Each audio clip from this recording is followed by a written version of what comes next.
আলহামদুলিল্লাহি ওয়া কাফা ওয়া সালামুন আলা ইবাদিহিল্লাযীনা ইসতাফা আম্মা বা'দ ফাআউযু বিল্লাহি মিনাশ শাইতানির রাজীম বিসমিল্লাহির রাহমানির রহিম উতলু মা উহিয়া ইলাইকা মিনাল কিতাব ওয়া আকিমিস সালাহ ইন্নাস সালাতা তানহা আনিল ফাহশাই ওয়াল মুনকার ولذكر الله أكبر والله يعلم ما تصنعون وقال النبي صلى الله عليه وسلم أول ما يحاسب به العبد يوم القيامة الصلاة أو كما قال النبي عليه الصلاة والسلام এবং আমার সামনে উপবিষ্ট রয়েছেন দূর দূরান্ত থেকে আগত মর্দে মুজাহিদ দ্বীন প্রেমিক ইসলাম প্রেমিক যুবক ভাইরা বুড়া বাবারা ও আমার পর্দার আড়ালের মা বোনেরা, সর্বপ্রথম আল্লাহ তাআলার দরবারে শুকরিয়া আদায় করি যে রব্বে কারীম আপনাদেরকে এবং আমাকে এই গভীর রজনী পর্যন্ত একটা বেহেশতের বাগান জান্নাতের টুকরায় বসায় রাখছেন। এই জন্য অন্তরে অন্তঃস্থল থেকে মহাব্বত নিয়ে বুক ভরা ভালোবাসা নিয়ে জুড়ে সুরে বলি আলহামদুলিল্লাহ। এই শেষ পর্যন্ত বসিয়ে রেখেছেন কে? আমরা কি বসে থাকতে পারছি? আল্লাহ তাআলা রেখেছেন। আল্লাহ তাআলা যদি না চাইতেন আমরা কেউ বসে থাকতে পারতাম না। যেহেতু আপনারা বসে আছেন, আমিও উপস্থিত হয়েছি, আসার এখানে বসার কয়েকটা ফজিলত বলে ভূমিকা হিসাবে কয়েকটা কথা বলে আমি আমার মূল আলোচনায় ঢুকবো। এখানে যে বসে আছেন এটা কি লাভ হয়েছে না লস হয়েছে? লাভটা দুনিয়াতে না আখিরাতে? আখিরাতে। এই জায়গায় যারাই বসছেন, যারা এখানে শেষ পর্যন্ত বসে আছেন, আল্লাহর নবীর হাদিস যারা কোরআন ও হাদিসের মধ্যে সে বসে থাকে, তারা যদি উলামায়ে কেরামদের জবানের কথাগুলো না বুঝে শেষ পর্যন্ত মুহাব্বত নিয়ে কোরআন ও হাদিসের কথাগুলো মনোযোগ সহকারে শুনে তারা যখন আখিরি মোনাজাত করে বাড়িতে যায়, আল্লাহ তাআলা হাদিসের পূর্ণাঙ্গ পুরস্কার তাদেরকে এইভাবে দান করবে, তারা বেগুনাহ মাসুম হয়ে বাড়িতে চলে যাবে। সুবহানাল্লাহ। বুঝলে কোন? কারণ আল্লাহ তাআলা আপনারে আমারে বেগুনাহ মাসুম বানায় দিবে, এর চাইতে ফজিলত আর কিছু হতে পারে? কারণ কত গুনাহ আমাদের হয়ে যায়, জেনে না জেনে, ইচ্ছায় অনিচ্ছায়, গোপনে প্রকাশ্যে, আলোতে অন্ধকারে, কত প্রকার গুনাহ হয়ে যায়।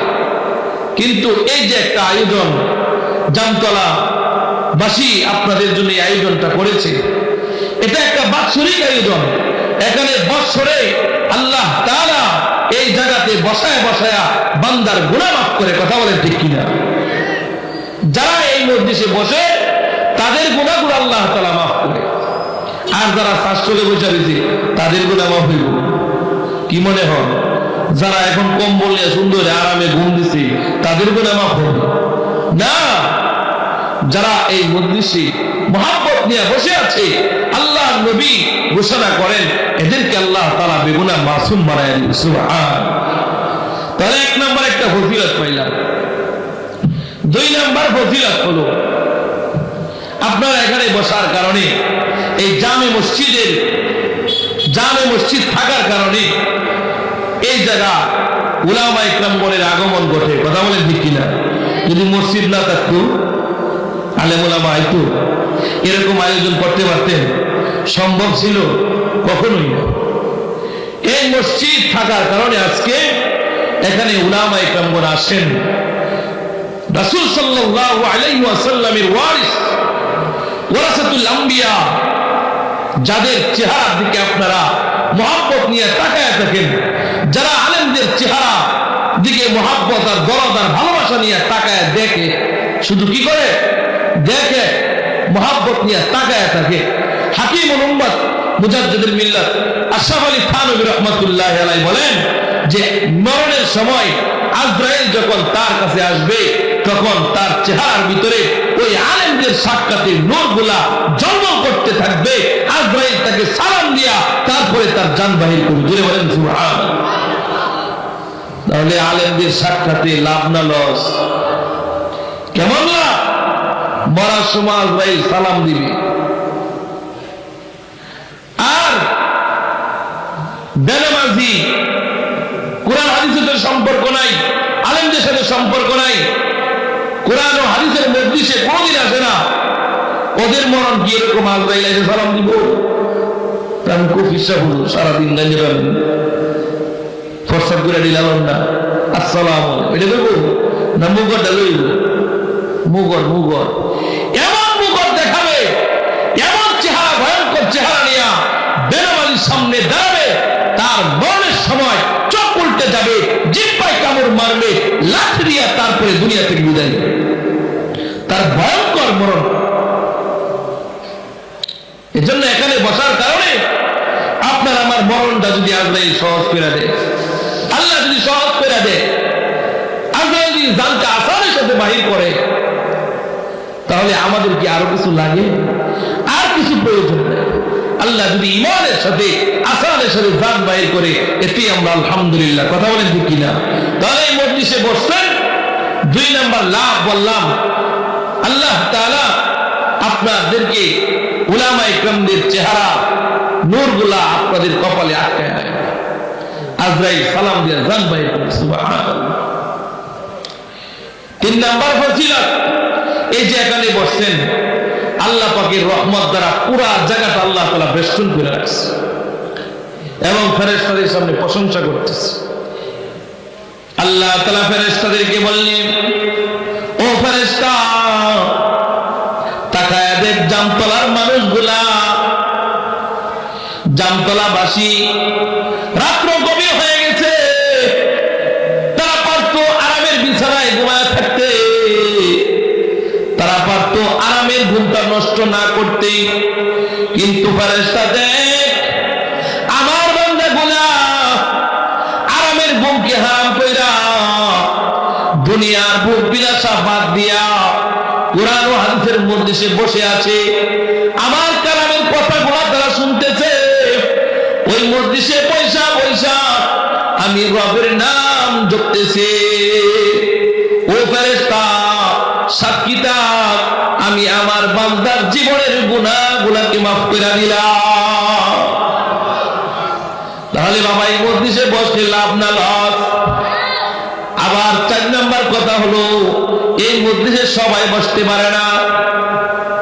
এই মজলিসে যাদেরকে আল্লাহ পছন্দ করে, যাদেরকে আল্লাহ ভালোবাসে, তারাই কিন্তু এই সমস্ত মজলিসে বসতে পারে।